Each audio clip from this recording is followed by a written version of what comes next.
Good evening, everyone. We're going to call the meeting tonight to order. And for everybody's information and for the public, this meeting is being recorded, and again, it's going to be broadcasted on TV. So if anybody ever wants to look at that, you certainly can.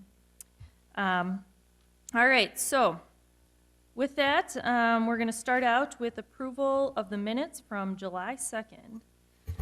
Do we have a motion to approve those minutes? We have something to correct first. Yep. Okay. You better check the roll call vote on the variance. Good. All righty. So as for the correction, The correction is basically the roll call vote was incorrect as it was recorded.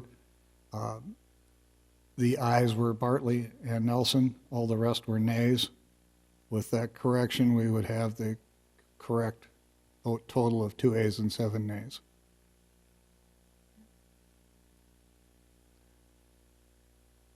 So I'll make a motion to approve the minutes as corrected. okay. Motion by Mr. Bartley. Do we have a second? Second. All right, second by Mr. Kleinjohn. All in favor? Aye. Aye. Those opposed? Motion carries. Okay. And on to agenda item number 3, items to be added to the agenda by commission or members or staff.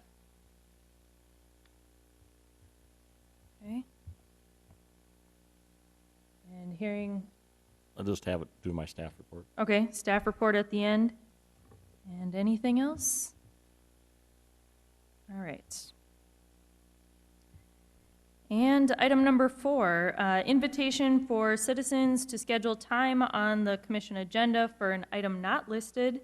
Time is limited to 5 minutes per person to address the board. So anyone from the audience that has anything to say or wants to come forward about an item not listed on the agenda?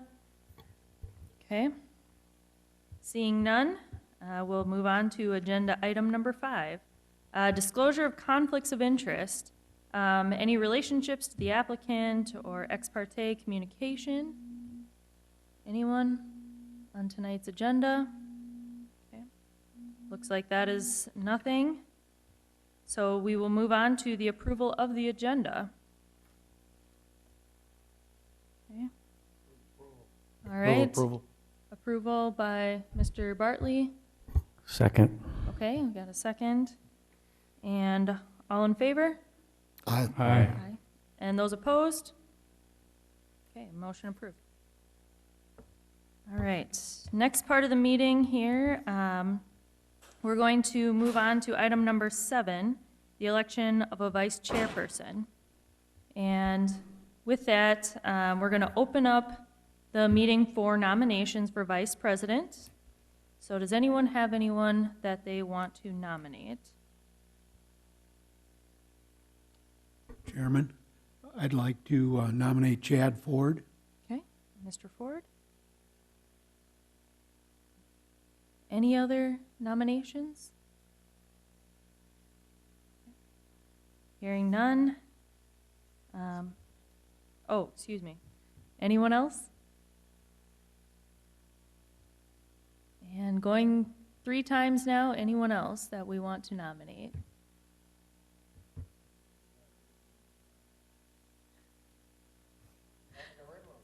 Okay, so, Move nomination cease and an unanimous ballot be cast for Mr. Ford for the vice chairmanship. okay, we have a motion. Any second? I'll second that. All right, we have a second, and it'll be a voice vote, so all in favor, say aye. Aye. Aye. And those opposed?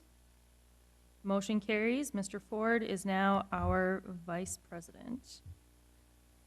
Okay.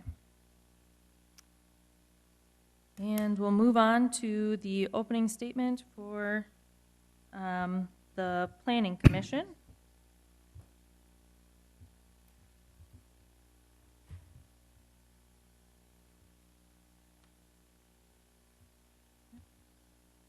All right, so I will now call this meeting to order. and I would like to welcome those in attendance at tonight's meeting.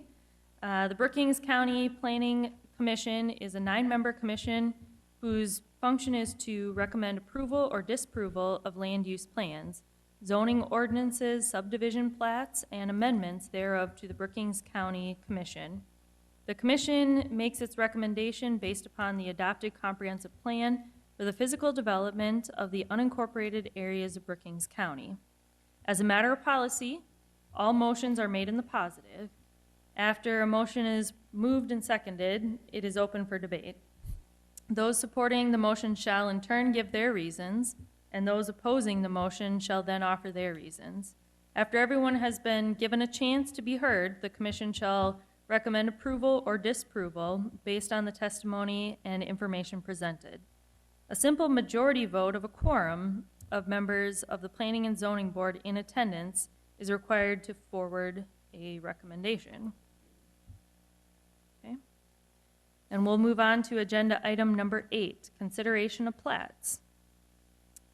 So 8A, 2019 Plat 012, plat of Block 1, Hespe Edition in the north half of the northwest quarter of Section 26, Township 110 North, Range 51 west of the 5th Prime Meridian, Brookings County, South Dakota. Okay, and to hear this agenda item, I call for a motion. So move approval. So moved by Mr. Bartley, and a second Second. by Mr. Davis. Okay.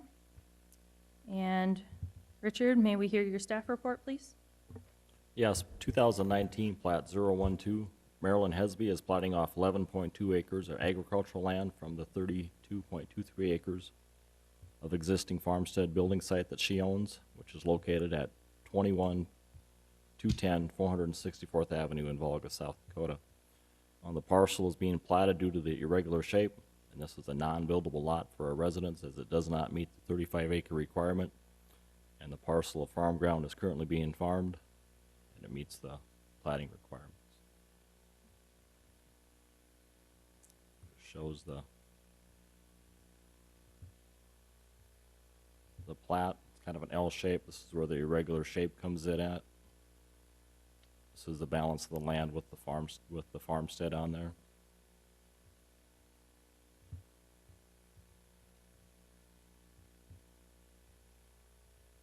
This just shows in red the area that's being platted.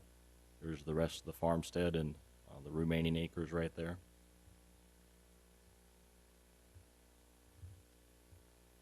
Just a beacon map showing the same thing with drawn in an approximate location. Comes in, follows the pasture ground there, back around. And that's all that I have. All right, we'll open for discussion from the board. Any thoughts on this plat?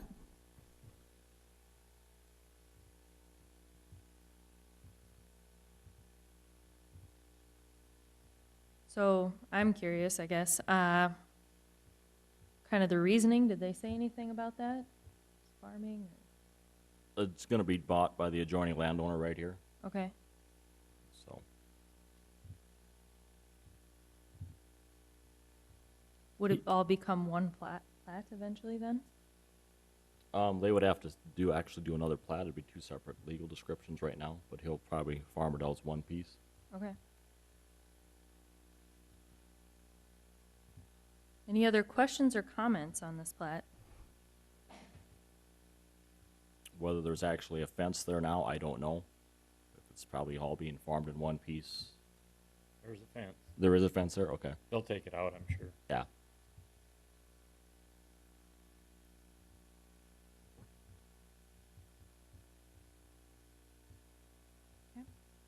Any other questions? Does Marilyn live there?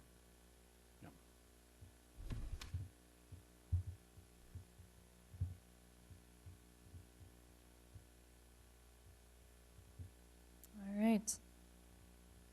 So with that, we'll open it up to the public for any proponents or opponents to this plat. Hearing none from the audience, we will close the public hearing. And back to the board for any other discussion on this plat. Richard, please call a vote. Bartley, Aye. Erickson, Aye. Davis, Aye. Nelson, Aye. Kleinjohn, Aye. Jensen, Yes. and Yelankowicz. Aye. Motion passes. And next on to agenda item number 8B, 2019 Plat 014, plat of Lot 49A in the first edition of Lake Poncet Heights subdivision in Lot 2, Section 5, Township 112 North, Range 52 West of the 5th Prime Meridian, Brookings County, South Dakota. And with that, call for a motion, please, to hear this plat. So moved.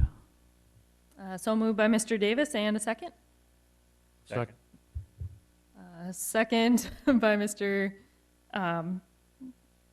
Nelson, and with that, please, Richard, we'll ask for your staff report. 2019 Plat 014, Don Cleland is replatting his lot at Lake Poncet to the ordinary high water mark. Lake Poncet Heights was originally platted in 1922. The width of the lot will stay the same, just at the depth of lot. The depth will be deeper going down to the high water mark. The original depth was 41 feet, and the new distance to the ordinary high water mark is 140.76 feet.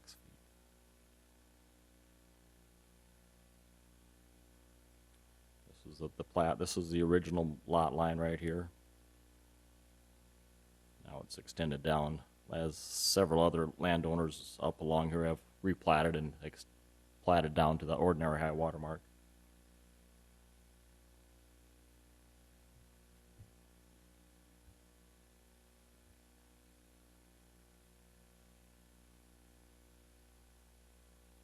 Just the plat overlay. They're getting some water this year back there on the lakeside end, but this is the proposed new lot in red. This is the original plat of Lake Poncet Heights.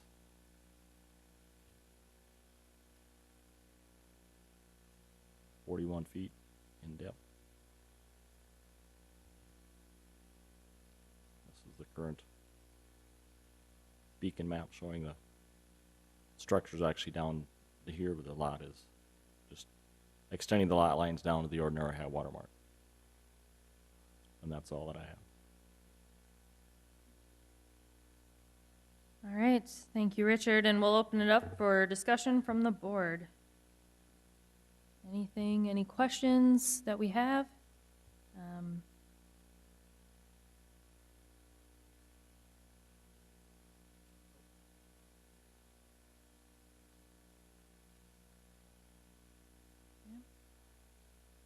Not hearing anything right now from the board. We'll open up the public hearing and ask for both proponents and opponents.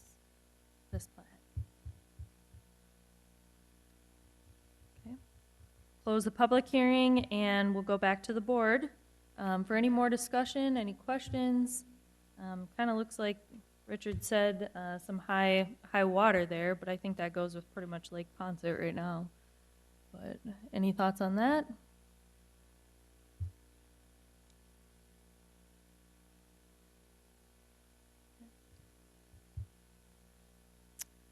All right. With that, we will close the board discussion, and Richard, please call for a vote. Excuse me, Erickson, Aye. Davis, Aye. Nelson, Aye. Kleinjohn, Aye. Jensen, Yes. Bartley, Aye. Yelankowicz. Aye. Motion passes. All right. Now we'll be acting as the Board of Adjustment.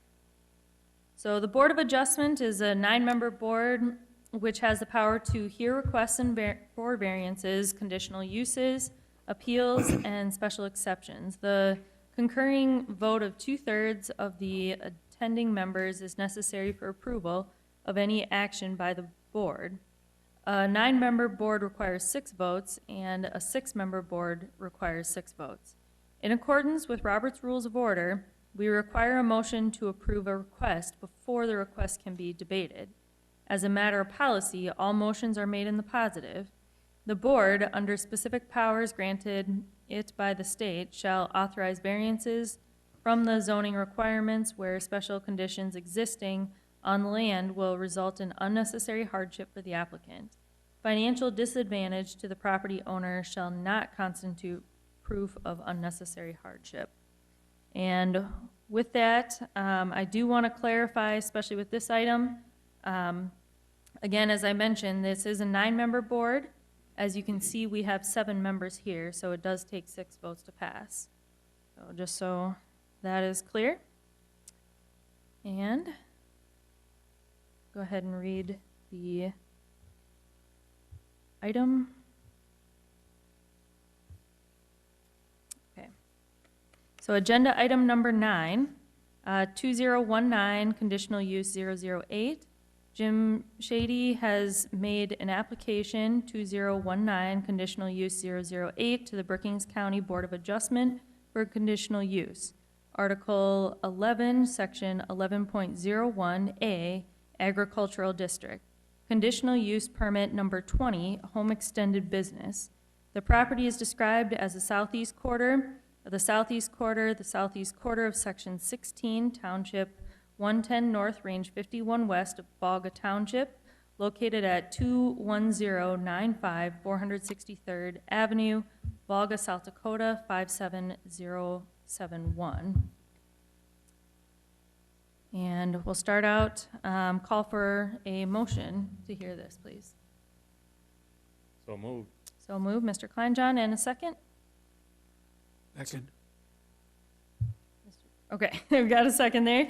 And Richard, please let us know about your staff report.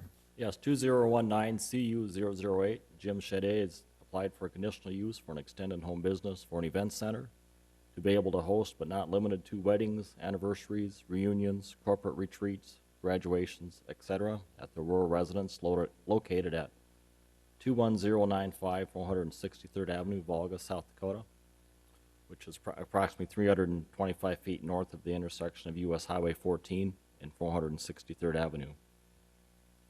The building site is 10 acres, consisting of the residence, a winery building, storage shed, and proposed new 64 by 132 feet, 3-season event center. The event hall would only be used in the spring, summer, and fall. It would consist of a 54 by 112 feet main room that could hold 400 guests. Building would have a bar area, 2 full ADA restrooms, a kitchen prep, storage room, utility room, groom's loft, and a bridal suite. The applicant has a South Dakota farm wine and malt beverage license that was approved by the Brookings County and was issued by the South Dakota Department of Revenue, which allows them to serve malted beverages and wine, but no hard liquor.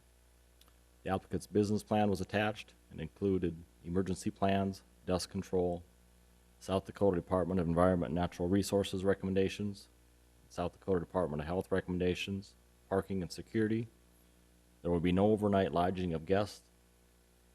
While visiting with the applicant, he noted that the hours would be from 8 a.m. to 12 a.m. with setup starting at 8, with the event and alcohol sales ending at 12 a.m.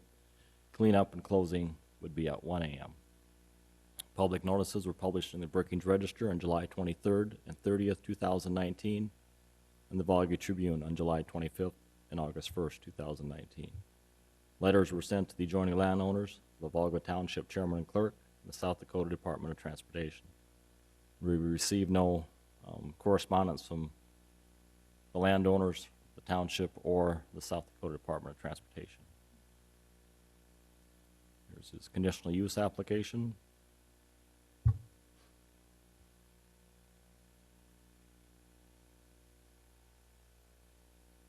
Site plan.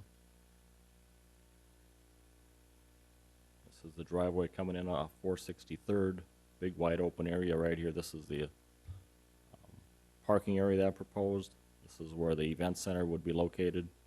Proposed taking out 3 rows of vines, grapes, for the location of that. just a conceptual building, what the building might look like when it's built.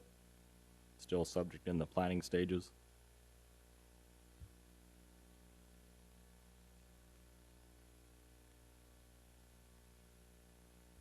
Just a floor plan of the building, the big open area, the doors coming in, restrooms and janitor's closet, storage room and prep kitchen, bridal suite on the main floor. There will be a loft above this area, with the groom's loft being above in the center. Just the layout of the restrooms facilities. Here's the parking space that they've done research on, that adequate parking space, what I've researched also on there. There's his business plan that was attached.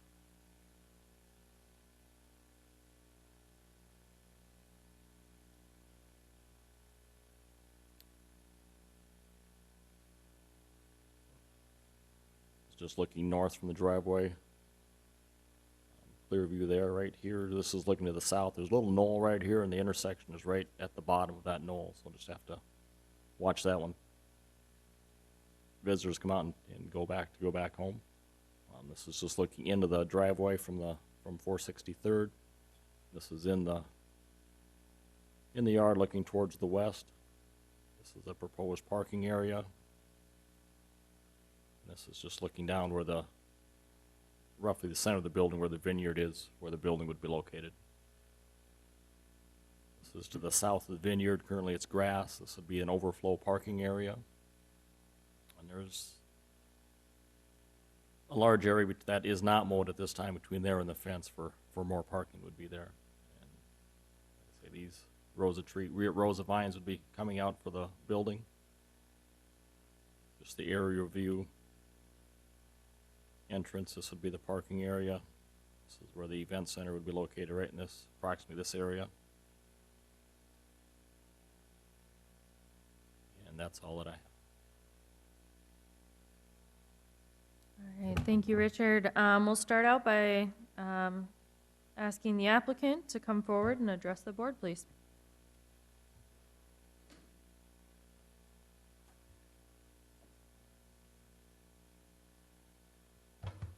Richard, can you pull up our PowerPoint? Thank you.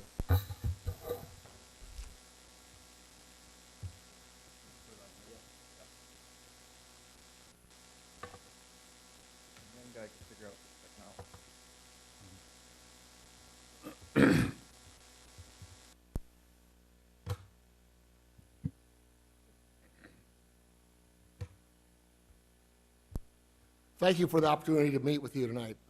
I'm Jim Shady. Myself and my wife Nancy, the first young lady here, started Shawnee Vineyard in 2000. We were the third bonded winery in South Dakota. The legislature passed the legislations in 1996. We became the third licensed winery and purchased the land from the Cotton family in Bog. We purchased 80 acres at the time. Since then, we have sold 70 acres to Eric Slimmer. He's our next door neighbor now and farms the property right adjoining this site. Over the years, we've had over 100 employees, most of them SDSU students. This is one of our employees that hung around for the long term. I'm going to introduce Dylan here in just a minute. But well, we're probably set apart from most of the other wineries in South Dakota, but we make all of our wine ourselves. We don't import wine from California or anything like that, and we don't import fruit. All of it is locally grown. A great portion of it from Sanderson, Russ Bortnam at Lake Campbell, Kenny, Maine, south on Old 77. We have a small vineyard. Our vineyard produces about 10% of what we need. We have Lappy up at Lake Poncet, Woody's Varney on the north side of over by Lake Norden, and we have another nice vineyard down by Wall Lake, South Dakota. So we've made all of our wine from South Dakota fruit, locally grown fruit, except cranberries. We haven't been able to find a cranberry bog in South Dakota yet. So those are imported from Wisconsin, but everything else is grown locally, which does set us apart from everywhere else. We have about 15 growers. We've purchased literally tons and tons of fruit in South Dakota, and we've gotten many of these growers to start growing grapes for us. You go to the next slide. You've seen this in different versions, but that's our original vineyard that we started with 5 rows, and then we've added more rows. We're up to 11 or 12 right now. As Richard has said, we're going to remove some of those for the building. We started with, in our home, the building on the left. 5 years after we built the home, we ran out of room, and we built the middle building. 5 years after that, we built the south building. In fact, we had leased the cheese plant in Volga, the cooler at the cheese plant, for about 3 years because we had no room to, our business had grown faster than we could build buildings. So they were able to lease that from Mr. Sawdoff for several years, and now we built that north building, which is a complete refrigerated, cooled, heated, temperature-controlled, dark building that we store the wine in long-term. And then the south building we just put up about 4 years ago, which is nothing but storage. We had initially talked to Richard about converting that to the venue, but it's too close to the road.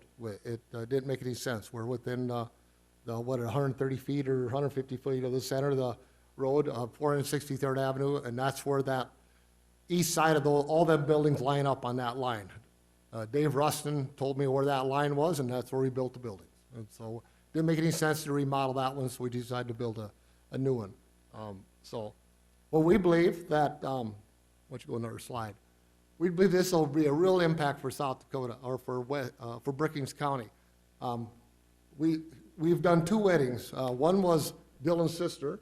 We didn't charge for this wedding, but she was married there in October, had over 350 guests. We rented a tent from Cole's Corner and just had a great event. The rain stopped, the clouds parted, and we had a wonderful evening at the place. And then here, just a few weeks ago, we hosted the wedding of Erica Cotton, who was an employee of ours when she was in high school for several years. So that's the 2 that we've had. Again, they rented a tent from Cole's Corner and put it up. And we've been asked, one of the things we've been asked for many, many years, why don't you do weddings? Mainly it was because Nancy and I don't want to work on Saturday nights. So we've always said no to weddings because we make wine, sell wine, invite people to come to our tasting room, and we sell in around 125 stores all over South Dakota. So that's been our business all this time.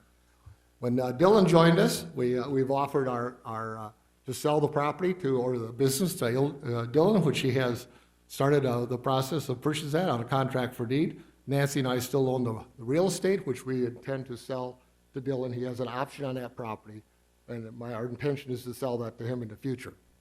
So we believe that what we did notice is that so many people that came to those weddings stayed in hotels, when they went to different restaurants. They were here for the weekend.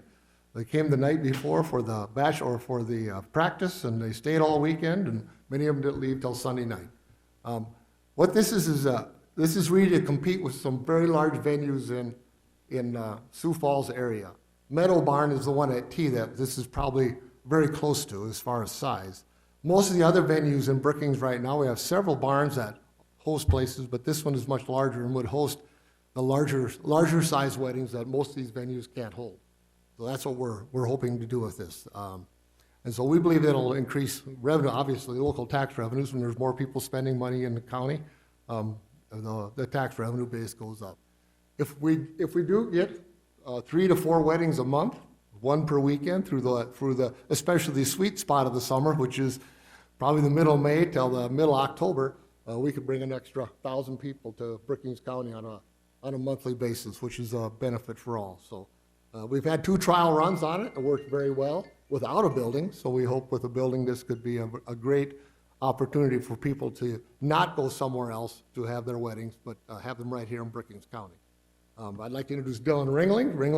Mr. Ringling was with us for 3 years when he's a student at SDSU and has joined us full-time a couple years ago. And he is now, as of July 1, is beginning to purchase the winery. We're Sade Vineyards Incorporated. We've been incorporated since 2007, and so he's purchasing the stock of Sade Vineyards. We've been gifting him some as bonus for the several years, and so he is now has purchased this on a contract for deed and will become the new owner of Sade Vineyards. So I transfer any questions. I'll stay right here until when we're done, and I'll answer any questions I can answer. Thank you, Jim. So for as far as a business plan, All food is going to be catered in. We don't plan on making any food ourselves. We're not trying to be a kitchen. We're not trying to be chefs.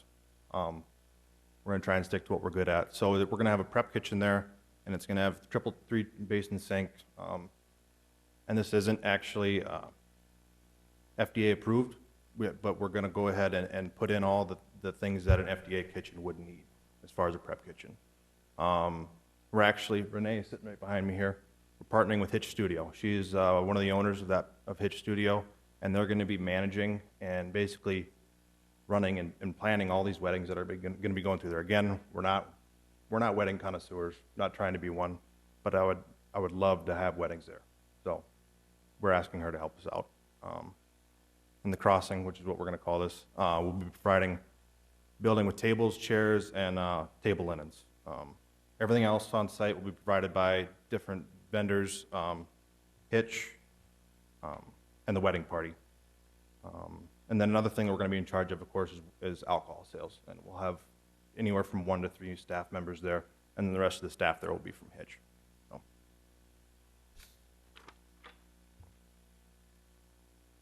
Go to the next slide. This is just some rough drawings right now. It's still in the works, but it's going to be this is called a monitor barn, so it's similar to like a horse barn.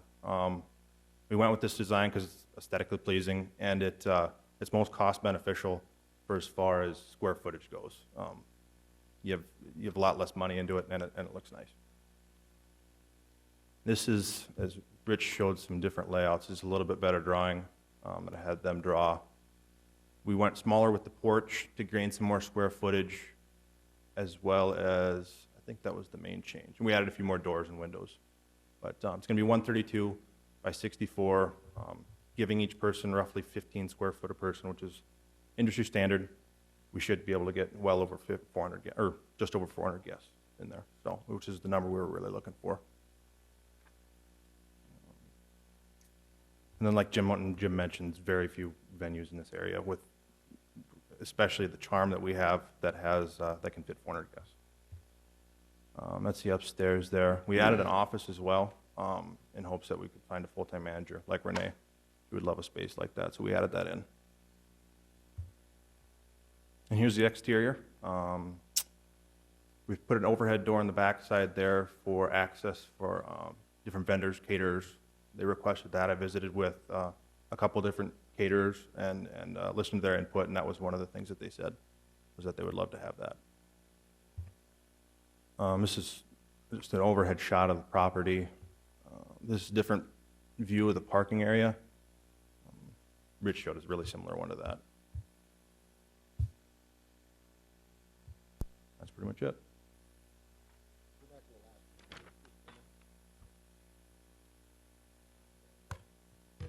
One of the things that, both weddings that we had an outdoor chapel where the...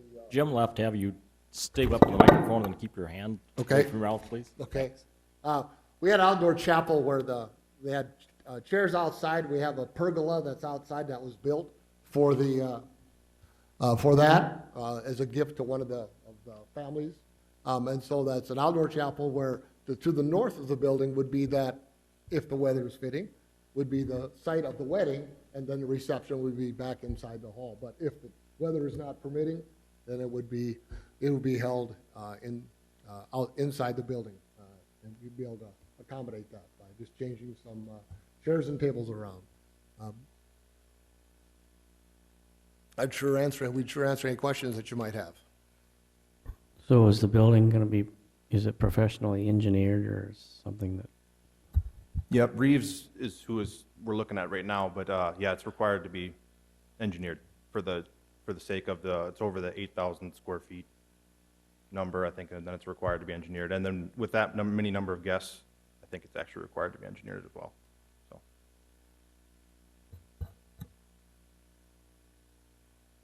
Okay, so with that, then we will open it up for the discussion from the board. So, Yes, I have a question for Jim and Dylan. You're specifically looking at wedding planning and weddings for this event center. I'll call it an event center. Obviously, it would have other applications. So and you have your hours stated, your cleanup hours stated that you're going to operate, and I don't know if that's by statute, but it's what you propose. I mean, I could see people wanting to use this for class reunions, other events other than just weddings, and I'm sure that must be in your business plan. Okay, because there's, you could have a small band, small class reunions, all those types of events that happen around here that, not necessarily weddings, but, yeah, to keep that. Especially Christmas parties, Yeah. through the fall, family reunions, absolutely. Yeah. That's something, the idea is not to be open in January, February, March. That would be, You're going south, okay. yeah, we're going south. So I'd throw that in there. She's smiling. No, I think it's a great idea, and I think the 400 people, the count that you're looking at obviously fills a need. It really does, in some respects. There are a couple places in town that can handle that, obviously, but if you look at weddings alone, there's not that many for larger types of events. So I certainly encourage you to follow your plan, follow your dreams.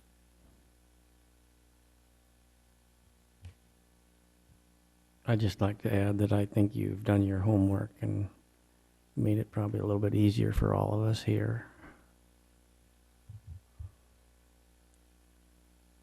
Probably one of the biggest questions I have, as you know, we are applying for a home extended business, so I understand, Jim, you live there. Dylan, do you plan on living there after, when this property is purchased? It sounds like you have the contract for deed kind of getting set up. It's looking like I will probably purchase the entire property at some point in the near future. For understandable reasons, I doubt that Jim and Nancy want to live at a wedding venue, So purchase, but live there? and live on site. Yeah, we won't have any other guests staying there, it'll just be myself. So it'd be still fall in the parameters of the extended home or whatever that was. Okay. We already own a home in Volga, which Dylan lives in now. At some point in time, we're going to trade. Okay. And if another winter like this, it may be sooner than later. Okay.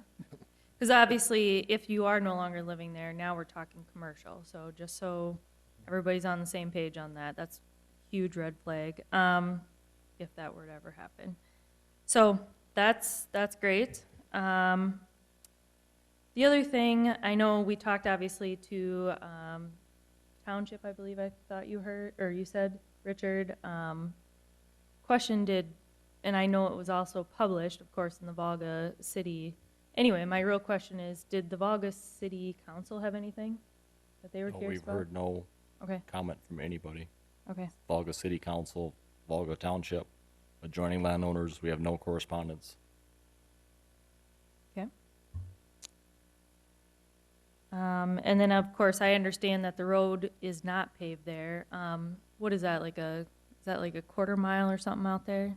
Yeah, we've gravelled that quarter mile ourselves. We haven't asked the township to do it, and then we put magnesium chloride on it about every other year. Okay. To keep the dust down. So we've been maintaining, and they do blade it, and obviously do some of the snow. We have a large snow blower, but it's a township road, but we gravel it and put magnesium chloride on just to keep the dust down. So my question there then is, if you do plan on continuing that, which it sounds like you will, obviously we'll have increased traffic and a lot of that. Would you mind signing a road agreement or establishing a road agreement? We're doing it now. Keep I doing can't what see you why are we- doing, okay, okay. Can't see So why we're doing it now. that's in the works, okay? And that's what we do for most home extended businesses, just so you know. Let's see.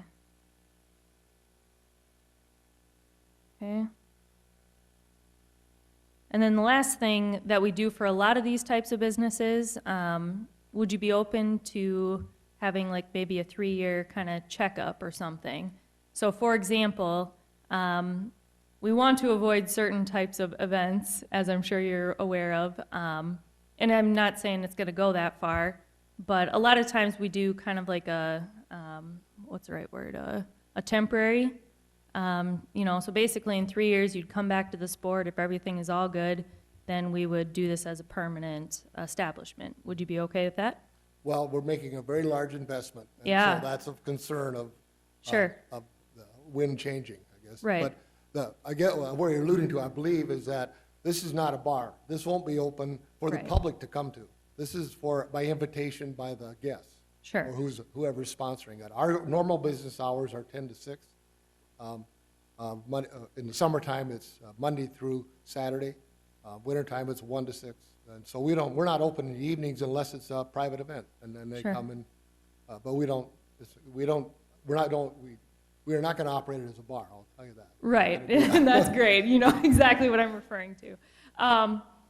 So maybe kind of like a checkup, as in, you know, if we were to do like a temporary, this is all looking good, and in 3 years you come back to this board, and if it is still operating the way that you say, we'll continue to do it, but it'll be for a permanent.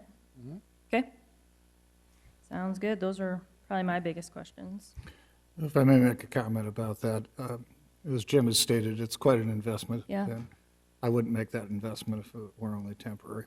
I just wouldn't. It wouldn't make economic sense to do that if we take it away in 3 years. So at this point, I wouldn't be in favor of that. I trust that you will follow the, I mean, there are other things we can do if this changes in the future. Now, we could possibly grant this to you only, and when you transfer the property, make a reapplication for it. That has happened before, too. That's a But good idea. that also becomes a little bit of a problem on the value of the property if the transfer doesn't work. So, but that's another way to do it. But I wouldn't make it a 3-year deal at this point because you're going to make a major investment to do this. Would you be okay with that then, maybe when the property is transferred? Well, you can issue the home occupation, I believe, under our ordinance to the homeowner, the applicant. Transferable, obviously, to the new homeowner with an application. Yes, he would have to reapply when Yeah. when the transfer is done. He would have to reapply again for home extended business for his event center.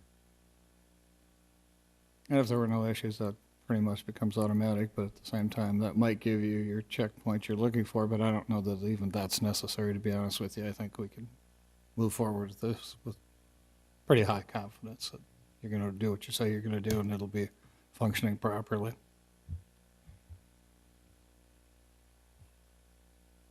Any other thoughts on that subject? I have to agree with Mr. Barley. It's a big investment to just, going on a temporary permit like that. It'd be pretty tough. Okay.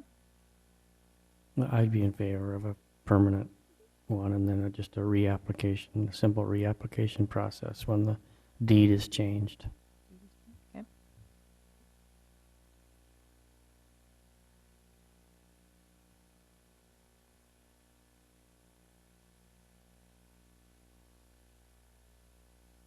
So we understand it's not a permanent one, then?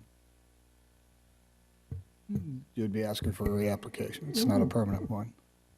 You can't make it a permanent one and ask for reapplication. It would be stated in there when the deed is transferred, the new owner would have to, as long as Mr. Sheddy owns it, it's permanent. As soon as he transfers it, then it becomes a new application. How have we handled any of these in the past? Because I wasn't here. In the past, the 2 event centers that we have had, but were in operation, and those 2 were granted 2 temporary uses for 2 years. At that time, they came back in and they were granted a full permanent conditional use for that. This is the first one that we've had that has not been in business or in operation Prior to. prior to this. So, but yeah, home extended business, it would stay with Mr. Shedé until he sells it. The new applicant would have to, or the new buyer would have to come in and reapply for home extended business for the same thing. Okay, that's our standard format, is a reapplication by the new homeowner. Yes. I mean, obviously, that makes sense. Okay.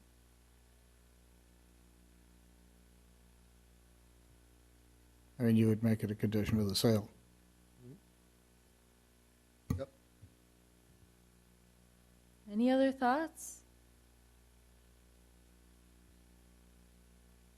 Is that a success, is that an acceptable process for you? It is. I'm sorry, yes, it is. Okay.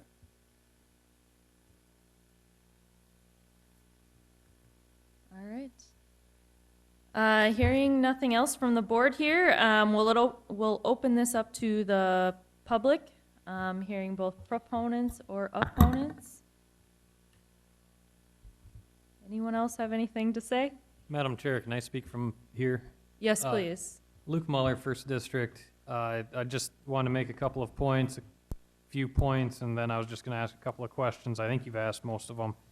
The one point I wanted to make is that this is in the area of your land use plan known as the area of development transition, which is an area along the fringe of your communities, which gives a little more deference to more commercial sorts of things.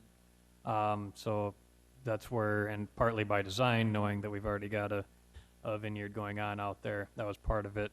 Also wanted to point out that wineries were a part of the draft ordinance for the ag district, which is kind of stalled out now, but it was something that was planned for in the ag district at that point. However, I do need to point out that's not in the ordinance right now. The other points, you do also have in your ordinance, you have commercial uses not normally accommodated inside of a city. Now, admittedly, that does include things like tractor pulls and concerts, but I also think that a farm-themed dance venue or wedding dance venue probably would stick out a little bit in town. However, that, I think your question about if there's been any correspondence with the city of Volga makes some sense. The other point, and you already hit on the idea of that you have allowed, one, you've allowed this business as a home occupation in the past, so this kind of just dovetails with that. You've also allowed party venues, and I'm using that term kind of loosely, but this sort of a banquet facility in the past, as well as extended home occupations. I was actually just going to ask what you've put on for conditions. My only point, as far as from procedural, you've asked me this before, how to handle process. If you're not sold on applying one condition or another, don't be afraid to ask for a vote on an amendment to either put in a condition or take it out, just from a standpoint of your own handling things. I just did some quick figuring on parking, and I might actually ask if you could reference this, if you've got any estimates on what you've got for parking. I tried to do the math on this and came up with somewhere in the neighborhood of 120 spaces, just based on the area you had there, and then I'm assuming that, and I was going to ask if that is perpendicular parking or diagonal parking, which would kind of handle that.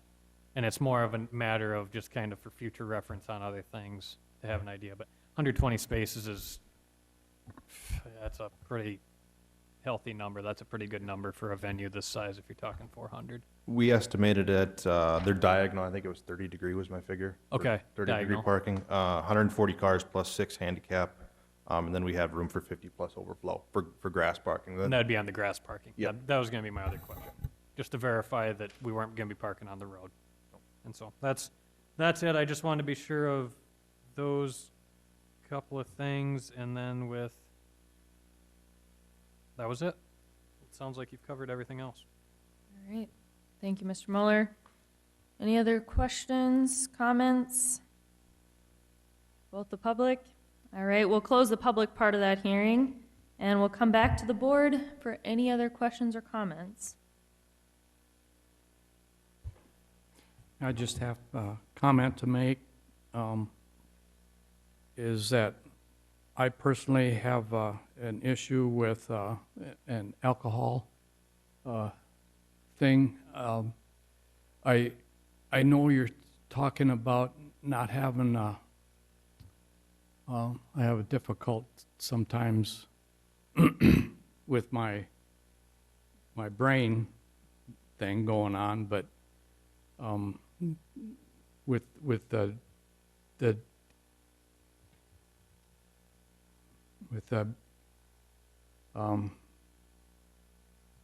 Sometimes things can get out of hand. yeah, thinking, but you say you're Clean not up. going with a big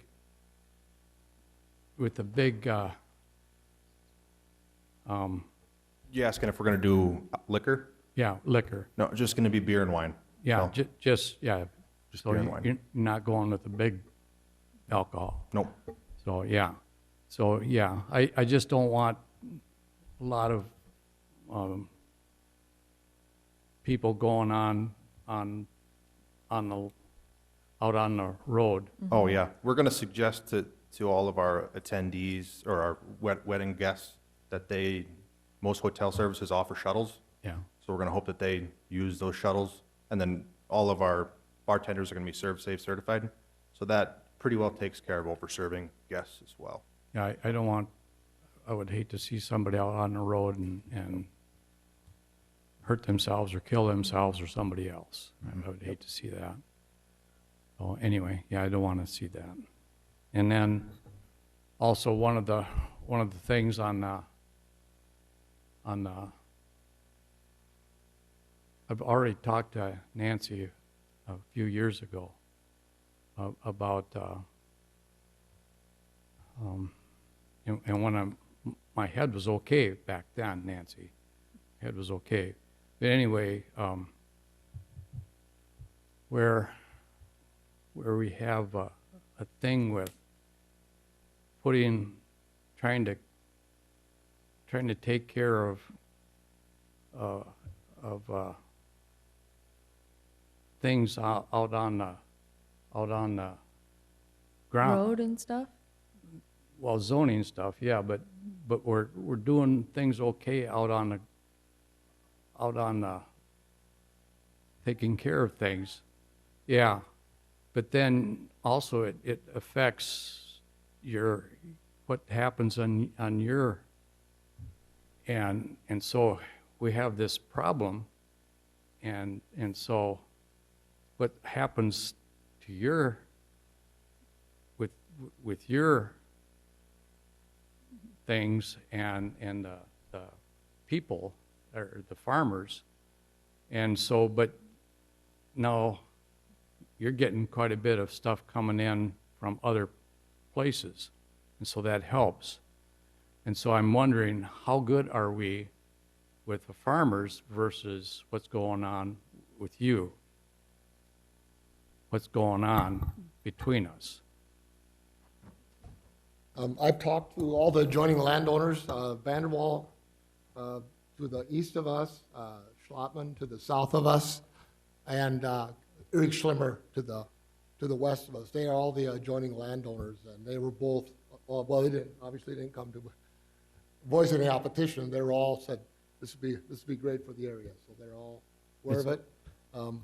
We have great agreements with our local, grapes don't get along very well with, excuse me, dicamba or 2,4-D, and so we have great relationships with our neighbors. We don't want them to kill our plants. We don't want them to, so, and so we live on those grapes. And So far, so good. so we've had damage, but wasn't intentional. Okay, thank you.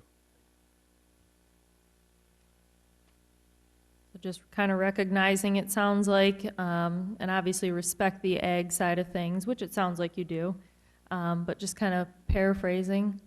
And then, of course, you know, as we all know with alcohol sales, it can be great and sometimes it can be the opposite, but safety obviously is a big concern. And of course, liability, which is not something we address on this board, but you obviously understand that, I think, so. Okay.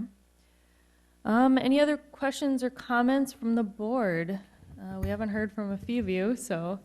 What kind of signage, will you have any signage out on Highway 14, or it's just temporary signage when you have weddings and class reunions? Probably just temporary because we have our permanent billboards, each on each corner of the property on Highway 14.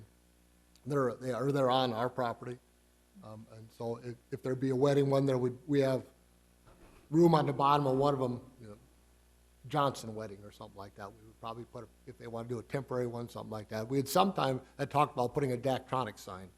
We have wiring there, but we've never done it yet. I have a question for staff, just as a clarification on this. The applicant is Jim Shady for conditional use for the extended home occupation. In the past, if there's an extended home occupation of any kind, is that transferable to the new owner of the property, or has it always been a reapplication process? Or has it automatically been transferred to the new ownership? No, it would be a reapplication. It It's would always not be been transfer roll. Always been a reapplication? Yes. Okay, so We we had don't need a to, automotive shop north of town, north of the dump, the city landfill. Acreage, the gentleman there had a body shop. He sold the property. New owner lives there now. He applied for a taxidermy shop. He had to reapply, go through the home extended business, the same thing that you're doing and the same thing that the previous owner before him did. He had to reapply for it because it was a different use.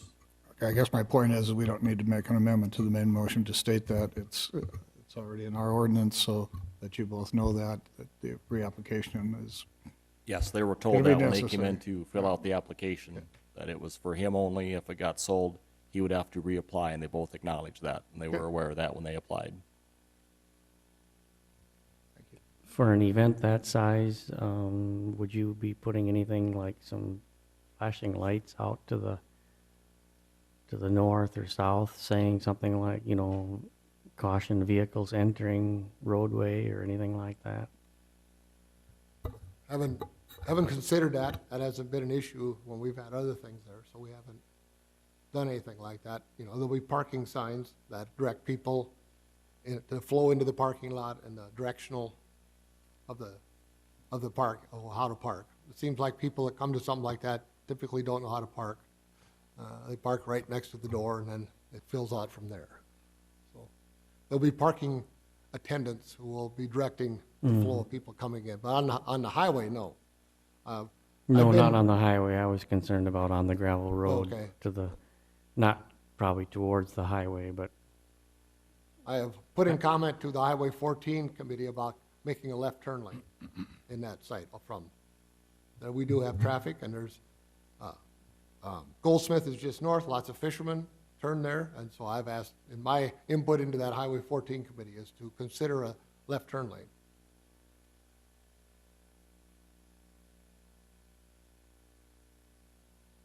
you know, when a wedding or something, you know, not everybody's gonna leave at the same time, but I was just concerned about local traffic, you know, or, Yeah, there's clear visibility to the north, and it's very limited from the driveway to the south. It's 300 feet. So it's right, go over hill and you're at the stop sign right there at the road. So there's very limited distance right there that they would be concerned with.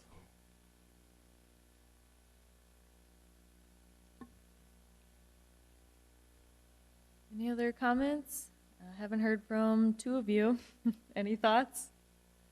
Mr. Kleinjohn? I think they covered most of it. No questions. Mr. Erickson? Just like Mr. Kleinjohn, I think things have been covered. All right. Sounds good. Okay. All right. Hearing nothing else from the board here, start out, Richard. We'll have you go over findings of facts, please. Yep, this is our standard findings of facts that I'll read here, and I'll go through the highlighted areas. Application for conditional use permit having been filed with the Brookings County Zoning Commission. Acting as the Brookings County Board of Adjustment, a copy of the application being attached here too. Such application being made by Jim Shade regarding the following real property: the southeast 1/4 of the southeast 1/4 of the southeast 1/4 of section 16, Township 110 North, Range 51 West of Olga Township. After due notice of public hearing having been held on the application on the 6th day of August 2019. Number one, the Brookings County Board of Adjustment hereby finding that it is empowered to grant such a conditional use under the section of the Brookings County zoning ordinance.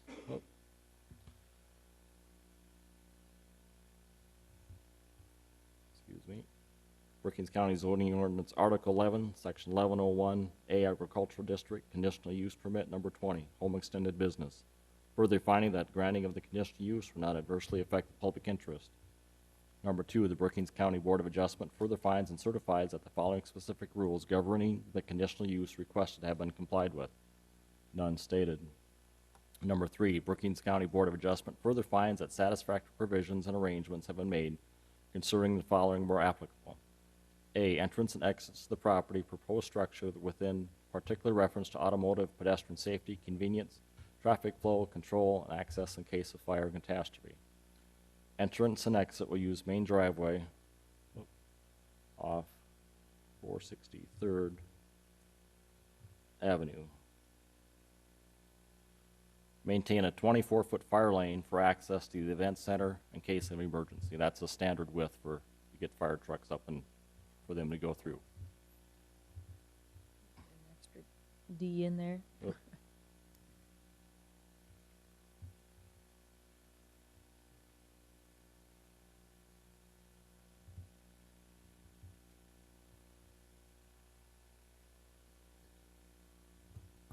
B, off-street parking and loading areas were required with particular attention to the items in A above, economic noise, glare, or other effects with special exception on adjoining properties or properties generally in the district. No on-street parking, use on-site parking.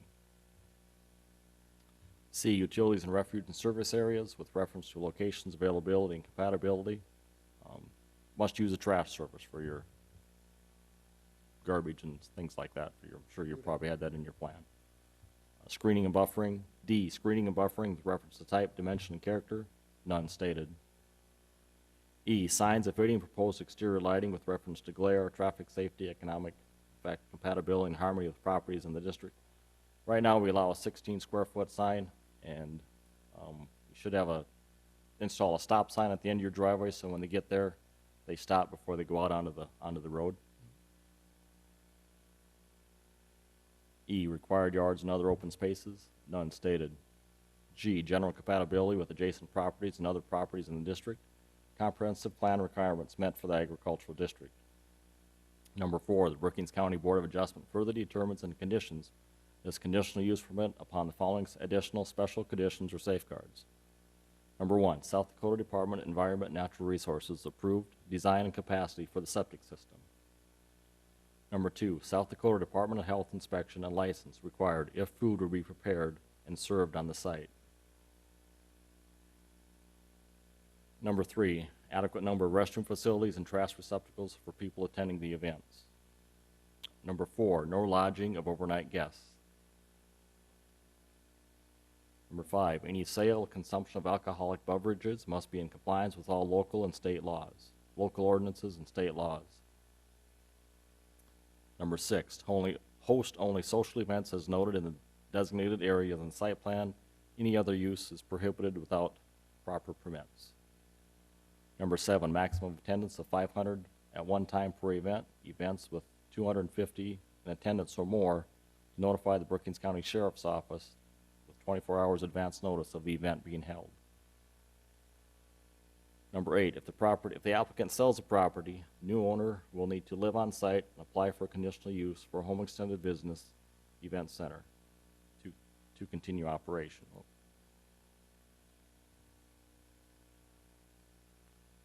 And this one we can.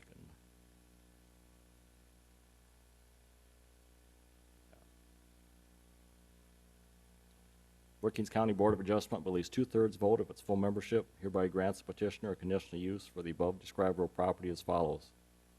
Conditional use number 20, home extended business to host events but not limited to weddings, graduation, corporate retreats, birthday parties, anniversaries in areas as noted on the site plan and within their facility.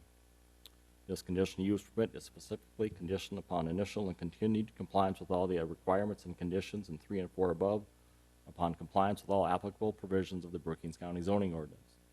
If approved, the Brookings County zoning director is authorized to issue any required building permits for construction consistent with the requirements of this conditional use permit. If this conditional use permit is not used within 3 years of the date granted, it shall be invalid, dated the 6th day of August, 2019.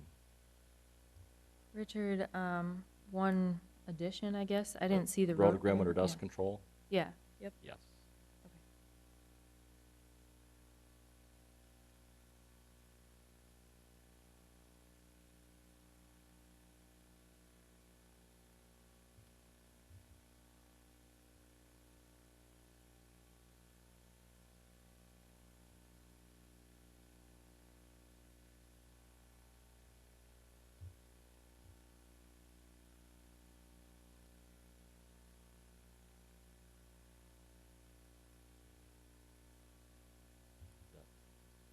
Sound all right? Look all right? Looks good to me. Any other comments, questions from the board? All right. Richard, please call for a vote. Davis. Aye. Nelson. Aye. Kleinjohn. Aye. Jensen. Yes. Bartley. Aye. Erickson. Aye. And Elankovich. Aye. Motion passes. Thank you very much.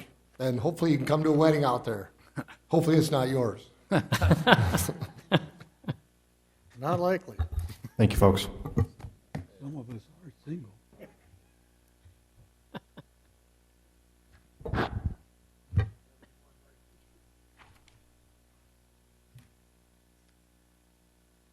All right. And we'll move on to agenda item number 10, department reports. Yes, ma'am. I'll go first and then Richard can follow. FEMA, we've turned all the paperwork in. Today at midnight, it's the last day to apply for FEMA assistance. I believe all of our townships have applied. As far as when you're gonna get the money and all those, there's 56 counties in South Dakota going for the same, asking the same questions. We do not know, we don't have a time schedule exactly when FEMA will be in Brookings County. Once they get here, my office will provide as much assistance as we can to go around to the various sites and do what we can. A lot of the roads are still in bad condition, we know that, and FEMA works on its own schedule. They are in South Dakota is all I can tell you right now. There's a planning conference going to be in Brookings, South Dakota, October 16 and 17. There's an option to attend one day, like October 16th or the 17th, or both days.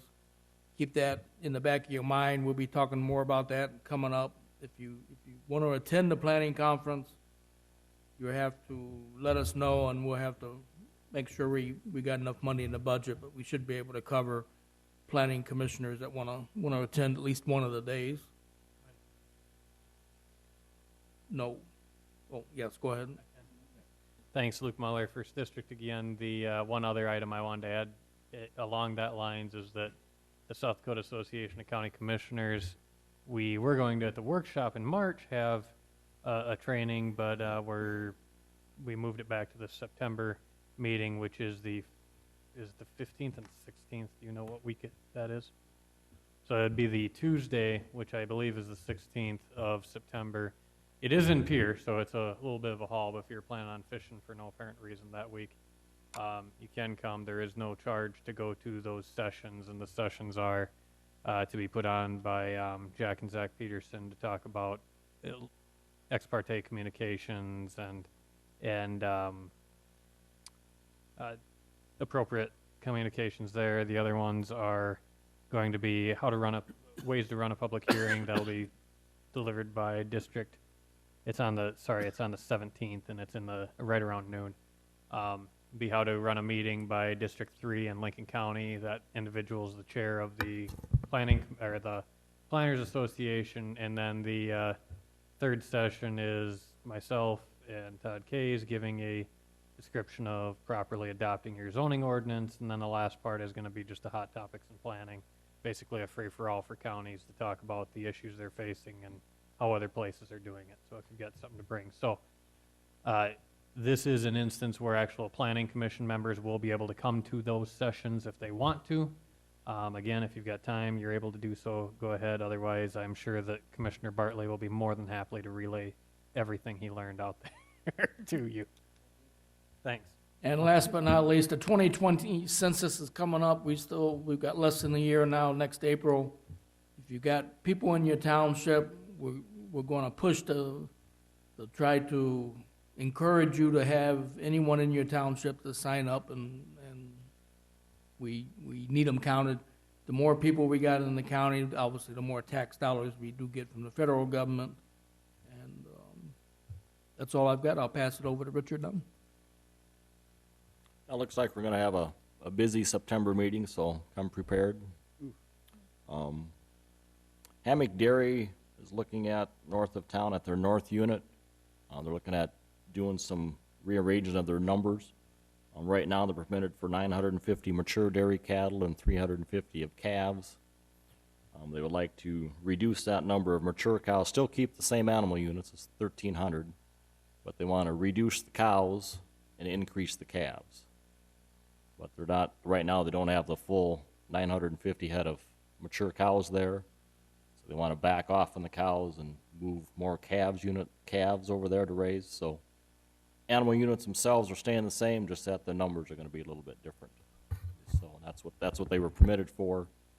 they would still need to go to present their plan, and they want to add on to a barn, onto one of the barns. They have to present that plan and reapply, not reapply, but do an update to their general permit in Pier. So they would have to approve that to be allowed to do that. So on our end, the numbers are staying the same, so I don't foresee anything locally that we would need to do here, unless you see otherwise. But numbers are staying the same, they're just changing the numbers around. That'll be a meeting till, what, 11, 12? That could be a long meeting, yes. But I don't see a need for the Brookings County Commission, Planning Commission to get involved because they're not changing the animal units. They're not changing the size, they're just same animal units. So I don't see it. Me and Richard was talking, there's no need for the county to rehear it. The state of South Dakota would take care of the general permitting. All we do is basically permit what category they are, and they're not changing categories. So am I understanding this correctly? Again, the animal units is not changing from what they currently have? That's Correct. correct. Okay, but, again, they want to add on to that barn, which, if it's in, Right. Right now, they don't Compliance. have room for the additional calves that they want to add. Sure. That's what would be adding on for. okay, And we don't hear conditional uses for adding on the barns. We hear Right. it if they're increasing the animal units is what. okay. Makes sense. And that's all that I have. All right, so agenda item number 12, do I have a motion to adjourn? So moved. So moved, Mr. Nelson, I believe, and a second? Second. All right, Mr. Erickson, all in favor? Aye. Those opposed? Meeting adjourned.